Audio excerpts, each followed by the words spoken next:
Apa respirasi itu? Ikrar, Ya, Ikrar. Mi. Saya Ya. chat kamu, tapi kamu kok nggak balas chat saya ya? Oh, tenggelam kayaknya, Mi. Nanti saya akan bincang-bincang sama kamu ya. Ada yang mau saya bicarakan ya? Iya, Mi. Oke. Oke, apa Ikrar? Apa respirasi itu? Pernapasan, Mi. Iya, iya iya respirasi pernapasan. Maksudnya bernafas itu apa? Apa yang kamu tahu? Tadi Danu bilang pengambilan oksigen dan pengeluaran CO2. Menurut kamu apa?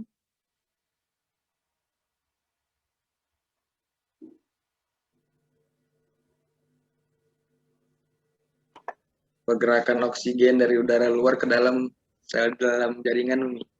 Pergerakan oksigen dari luar ke dalam. Kemudian apa lagi? Cuma itu. Sama transport karbon dioksida ke arah yang berwarna. Ya, oke. Jadi bernafas ya, yaitu pengambilan oksigen dan pengeluaran karbon dioksida. Kita lihat ya, selanjutnya. Oke, organ apa yang berperan dalam sistem pernafasan? Kalian lihat gambar ini. Organ apa saja? Paru-paru. Paru-paru. Kata Danu hidung. Oke, hidung, paru-paru. Apa lagi? Bronkus. Trakea. Apa lagi? Bronkus. Bronkus, ya. Oke. Jadi hidung itu ini, ya, paru-paru ini, nih. Trakea itu ini, ya. Trakea itu ada di depan esofagus. Jadi trakea itu tenggorokan. Esofagus itu kerongkongan yang jalannya makanan. Jadi jalannya makanan itu di belakangnya nih. Ya. Ini esofagus atau kerongkongan, di depannya ini trakea. Di trakea atau tenggorokan, kerongkongan atau esofagus. Kemudian ini apa namanya? Bronkus ya. Ini cabangnya namanya bronkus. Kemudian percabangan dari bronkus namanya apa? Bronkiolus. Bronkiolus. Bronkiolus ini berujung di Alveolus. Apa fungsi sistem pernapasan? Ya, tadi mengambil oksigen ya dari atmosfer ke sel ke sel tubuh, kemudian melepaskan atau mengeluarkan karbon dioksida dari sel tubuh ke atmosfer ya. Nah, selain oksigen dan karbon dioksida, apalagi yang keluar? Ada air dan panas. Ya. Coba kalian kalau mau buktikan air dan panas itu keluar dari sistem pernapasan, coba pada saat mengeluarkan udara, coba di kaca. Atau kalau kita pakai kacamata, pakai masker, itu biasanya ada uap air kan di kacamata. Nah, jadi itu ada uap air, kemudian ada panas yang keluar, ya. Jadi dicoba di kaca atau pada saat pakai kacamata tuh bisa kelihatan. Yang berikutnya membantu mempertahankan keseimbangan asam basa di darah ya. Karena karbon dioksida itu menyebabkan asam. Oke. Kemudian ada bisa untuk bicara dan sebagainya. Nah, kemudian sistem pertahanan terhadap benda asing yang terhirup. Jadi kalau ada benda asing yang terhirup itu di dalam sistem pertahanan, sistem pernapasan kita sebenarnya sudah ada sistem pertahanan ya. Jadi tubuh kita berusaha mengeluarkan benda asing itu dengan biasanya kalian bersin. Nah, itu salah satu cara tubuh untuk mengeluarkan benda asing yang masuk dengan cara bersin, dengan cara batuk. Ya. Kemudian mengeluarkan, memodifikasi, mengaktifkan dan menginaktifkan berbagai bahan yang mengalir melewati sirkulasi paru-paru. Kemudian juga bisa sebagai indera penciuman. Oke, kita lanjut. Nah, ini tadi sudah saya jelaskan ya. Organ-organ yang terlibat dalam sistem pernafasan ada hidung. Kemudian ada nasal cavity, rongga hidungnya. Kemudian ada tulang nih, boni parturition. Ya, darah masuk ke, ini ada epiglotis, ada glotis ini ya. Udara masuk ke laring. Ya, laring. Ini di sini ada pita suara di sini ya. Oke, faring, ini faring dulu ya. Kemudian ke laring, kemudian trakea. Ke trakea, kemudian ke bronkus, kemudian bronkiolus, kemudian alveolus. Ya. Nah, ini semua ini adalah paru-paru ini. Paru-paru. Kemudian di sini ada diafragma. Diafragma di tubuh itu juga berperan dalam sistem pernafasan. Oke. Alat pernafasan pertama adalah hidung. Nih, ya. Apa fungsinya? Menyaring partikel. Kalian biasa membersihkan hidung ada kotoran? Ya. Kotoran di hidung itu adalah debu-debu yang tersaring oleh rambut-rambut hidung. Jadi di hidung itu ada rambut-rambut yang fungsinya untuk menyaring. Melembabkan dan menghangatkan udara. Ya. Jadi udara yang dingin kalau masuk itu akan hangat. Mematikan kuman, ya, itu juga ada sistem pertahanan di hidung dan sebagai indera penciuman. Nah, saluran hidung itu membuka ke dalam faring, jadi berakhir di faring, yang merupakan saluran bersama sistem pernapasan dan pencernaan. Jadi dari faring, di situ di faring itulah ada tekak namanya yang akan membuka dan menutup. Jadi kalau kita bicara, maka sistem pencernaan akan tertutup. Jalan yang ke kerongkongan akan ditutup. Kemudian kalau kita makan, jalan yang ke tenggorokan dibuka. Jadi kita tidak bisa makan sambil bicara. Kalau kita makan sambil bicara, maka dua-duanya terbuka. Ya. Sehingga makanan yang harusnya masuk ke kerongkongan, dia masuk ke tenggorokan. Sehingga bisa tersedap. Makanan masuk ke dalam sistem pernafasan. Setelah rongga hidung, laring, faring, ya. Karena kan berakhir di faring. Kemudian laring, rongga hidung berakhir di faring, kemudian laring, ya. Laring adalah saluran udara yang terletak di bagian depan laring hingga bagian bawah trakea. Terdapat tonjolan jakun yang biasa kok laki-laki kelihatan, ya. Ya. Ini di sini ada pita suara di laring. Jakun itu ada epiglotis juga yang membantu menelan. Kemudian trakea sudah tadi, ya. Di dalam trakea dilapisi oleh sel-sel epitel yang bersilia yang dapat mengeluarkan debu dan butiran atau benda asing yang halus yang masuk bersama udara pernapasan. Jadi makanya kalau ada debu, biasanya orang yang alergi debu seperti saya itu kalau kena debu langsung bersin. Ya. Jadi berusaha tubuh saya itu mengeluarkan debu itu. Ya, dianggap benda asing. Kalau ada debu langsung bersin. Kalau ada sesuatu langsung bersin. Nah, kemudian setelah itu bronkus. Bronkus adalah cabang kanan dan kiri trakea. Oke, bronkus kanan ke paru-paru kanan dan kemudian bronkus kiri ke paru-paru kiri. Di dalam paru-paru bronkus terus bercabang membentuk bronkiolus, kemudian berujung pada alveolus. Ya. Pulmo atau paru-paru tersusun dari 300 juta alveolus yang berbentuk kantung kecil dan dikelilingi oleh pembuluh kapiler, tempat pertukaran oksigen dan karbon dioksida. Oke, ini. Ya, jadi ini alveolus ini banyak sekali kapiler-kapiler darahnya. Nih, ini pori alveolus, kapiler dikelilingi oleh kapiler, ya. Nih, oke, saya putarkan video dulu. Baru kita belajar bagaimana pernafasan itu. Nah, saya buka dulu, overview dulu.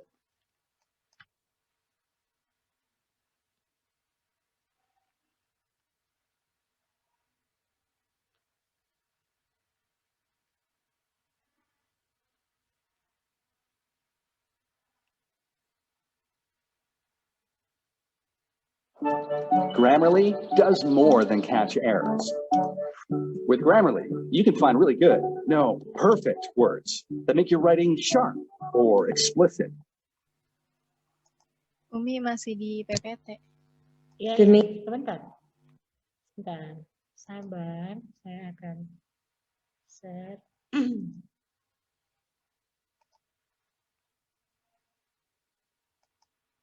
Stop share. Suara saya? Dengar Umi. Oke. Selanjutnya kita akan belajar bagaimana bagaimana di alveolus, ya, pertukaran udara itu sebelum mekanisme pernapasan. Mulyadi dan David bersama belajar bahasa Inggris. Mulyadi. Oke. Saya jelaskan dulu mekanisme pernapasan, ya, inspirasi dan ekspirasi.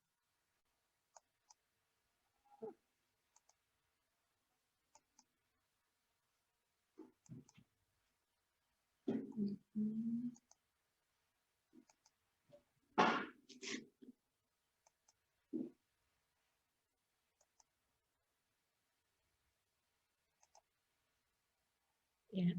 Adalah otot interkostal itu pada tulang rusuk ya. Otot antar tulang rusuk. Jadi di antara tulang rusuk kita itu ada otot. Nah, otot interkostal eksternal, otot antar rusuk internal eksternal itu berkontraksi. Berkontraksi berarti dia memendek. Nah, dia berkontraksi memendek menyebabkan tulang rusuk itu terangkat ke depan. Berarti rongga dada membesar. Kalau rongga dada besar, berarti paru-paru mengembangkan, tekanannya kecil, sehingga udara bisa masuk. Oke, itu pernapasan dada. Ya, ini namanya pernapasan dada. Kemudian ada lagi pernapasan perut. Ya. Kalau pernapasan perut yang berperan di sini adalah diafragma, sekat itu ya, antara rongga dada dengan rongga perut. Tahu diafragma? Halo? Tahu. Oke. Otot diafragma berkontraksi, ya. Jadi pada saat diafragma itu berkontraksi, dia memendek, posisinya itu dia mendatar, ya. Kalau dia relaksasi dia melengkung, jadi kok dia berkontraksi datar. Nah, kalau diafragma itu datar, berarti volume rongga dada besar, ya. Paru-paru menjadi besar, tekanannya menjadi kecil sehingga udara dari luar bisa masuk. Ini pernapasan perut, ini pernapasan dada. Dua-duanya adalah mekanisme pernapasan pada proses inspirasi, ya. Oke. Nah, kalau ekspirasi pasti sebaliknya kan? Berarti tekanan di dalam lebih besar daripada tekanan di luar. Berarti volume di dalam paru-paru harus kecil. Ya. Nah, supaya volume dalam paru-paru atau rongga dada itu kecil, tadi otot interkostal itu yang tadinya berkontraksi, memendek, sekarang relaksasi kembali. Sehingga posisi tulang rusuk kembali ke posisi semula, ya, sehingga volume rongga dada menjadi sempit kembali. Nah, volume rongga dada menjadi sempit, ruangan paru-paru menjadi mengecil, ya. Nah, tekanan udara di dalam paru-paru karena ruangannya kecil menjadi besar.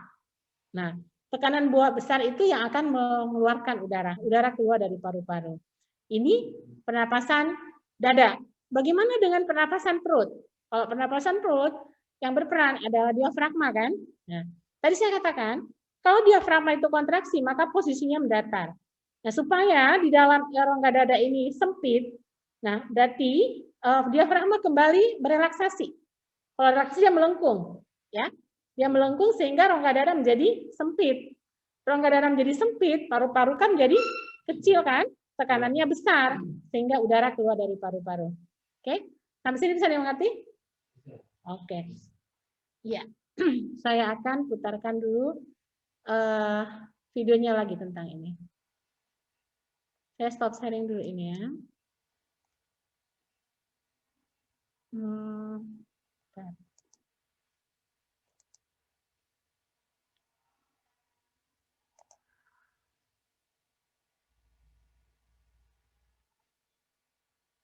Oke.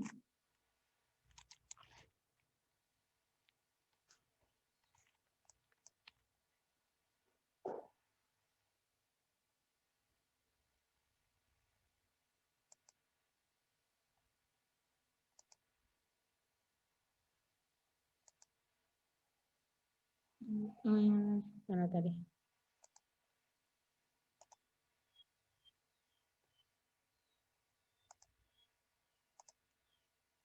Kelihatan videonya?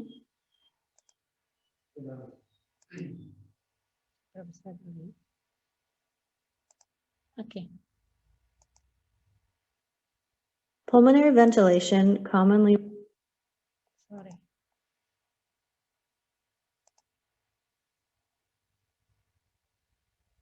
referred to as breathing is the process of air flowing in and out of the lungs during inspiration and expiration.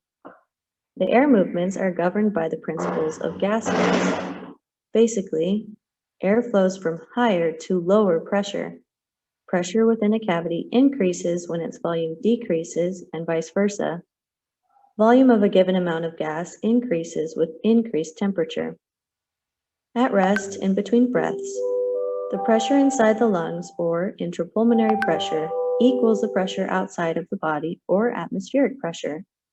When discussing respiratory pressures, this is generally referred to as a relative pressure of zero. This is because what matters is the difference between the two pressures, not their absolute values. Thus, a negative pressure is a pressure below atmospheric, while a positive pressure is above atmospheric. The lungs are covered in a double-layer membrane, which forms a thin space surrounding the lungs called the pleural cavity. The pressure within the pleural cavity, or intrapleural pressure, is normally negative. This negative pressure acts like a suction to keep the lungs inflated.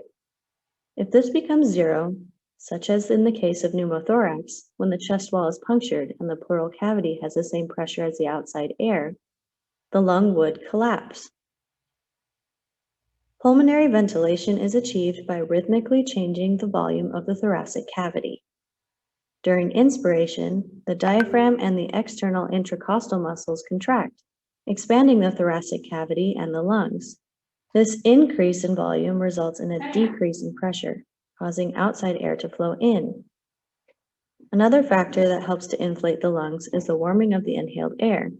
This effect is most notable on a cool day when the temperature outside is significantly lower. The inhaled air increases in volume as it warms up inside the body and inflates the lungs, further facilitating inhalation. While inspiration requires muscular contraction and hence energy expenditure, expiration during quiet breathing is a passive process. As the diaphragm returns to its original position and the muscles relax, thoracic and lung volumes decrease and pressures increase, pushing air out of the lungs. Quiet expiration relies therefore on the elasticity of the lungs and ribcage, their ability to spring back to the original dimensions. Conditions that reduce pulmonary elasticity, such as emphysema, can cause difficulty exhaling. Deep breathing requires more forceful contractions of the diaphragm, intercostal muscles, and involves additional muscles to produce larger changes in the thoracic volume. Deep expiration, unlike quiet expiration, is an active process. Another factor that affects ventilation is the resistance to airflow, which exists within the lung tissues and in the airways. Lung compliance refers to the ease with which the lungs expand. Healthy lungs normally have high compliance, low resistance, like a thin balloon, easy to inflate. Perhatikan gambarnya Lung ya. compliance is Perhatikan reduced bagaimana when the lungs paru-paru become stiff in memompa conditions darah that cause ke dalam. scarring of tissues or fibrosis. In this case, the lung turns into a thick balloon, harder to inflate. Diseases that narrow the airways, such as asthma, increase resistance, making it harder to breathe. Kalau asma ya, sempit. The airways may also dilate or constrict in response to various factors. For example, parasympathetic stimulation and histamine typically narrow the bronchioles, increase resistance, and decrease airflow, while epinephrine, a hormone released during exercises, dilates bronchioles and thereby increases airflow. Okay.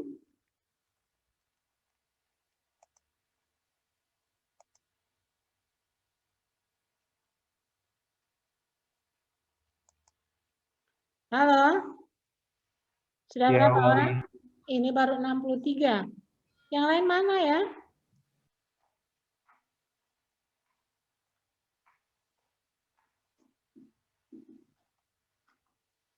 Yang lain kemana? Oke, tadi sudah mengerti? Nah, ada yang mau ditanyakan? Ada yang mau ditanyakan? Silakan kalau ada yang mau bertanya. Umi. Ya. Saya mau tanya soal lokasinya alveolus. Itu kan dia kayak apa ya? Kayak buah anggur tuh bentuknya itu. Itu di dalam paru-paru itu dia nempel di dinding dalamnya atau kayak numpuk di dalam paru-paru, Mi? Posisinya tuh bagaimana alveolus itu? Oke, kita lihat ya gambarnya. Saya start dulu.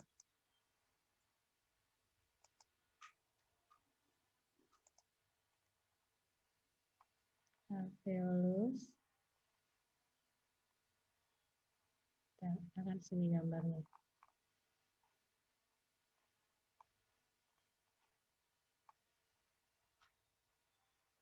Nih, ya. Jadi ini kan jelas ya. Di sini alveolus. Ini kan. Jadi itu sebenarnya di ujung dari bronchiolus nih di sini. Jadi alveolus itu di sini. Nih, ya di sini. Jadi sebenarnya siapa yang pernah lihat paru-paru? Ini ya, ini alveolus. Siapa yang pernah lihat paru? Pernah lihat nggak? Oh, kalau apa namanya ya? Kurban, pernah lihat? Paru sapi, Umi. Paru, iya, paru sapi itu sama dengan paru-paru kita. Pernah, Umi. Nah, itu paru-paru itu kan ringan kan? Ringan dan apa yang banyak di situ? Jaringan yang kebanyakan adalah kapiler-kapiler darah kan? Kayak mengembang begitu kan? Kemudian banyak kapiler darah. Nah, jadi posisi alveolus di ujung-ujung ini alveolus. Ya, ini pori-pori. Nah, ini semua yang membangun ini alveolus nih. Ini satu alveolus. Nah, kemudian ini alveolus di sini ada ruangan tempat gas ya, kemudian ini membran inspirasi. Jadi seolah-olah kalau kita lihat di paru itu yang membangun semua paru-paru itu adalah alveolus sebenarnya. Coba lihat. Ya kan? Jadi ini semuanya ada di dalam paru-paru, ada di paru yang ini. Mana? Sebentar saya putarkan lagi videonya biar lebih jelas ya. Nah, ini. Jadi ini kan percabangan yang tadi ya. Nah, ini. Ya. Jadi ini semua ini yang membentuk paru-paru. Jadi kalau paru-paru itu diiris paru kan begini nih. Banyak jaringan-jaringan. Ini yang membangun. Ini alveolus. Jadi dipenuhi. Jadi dia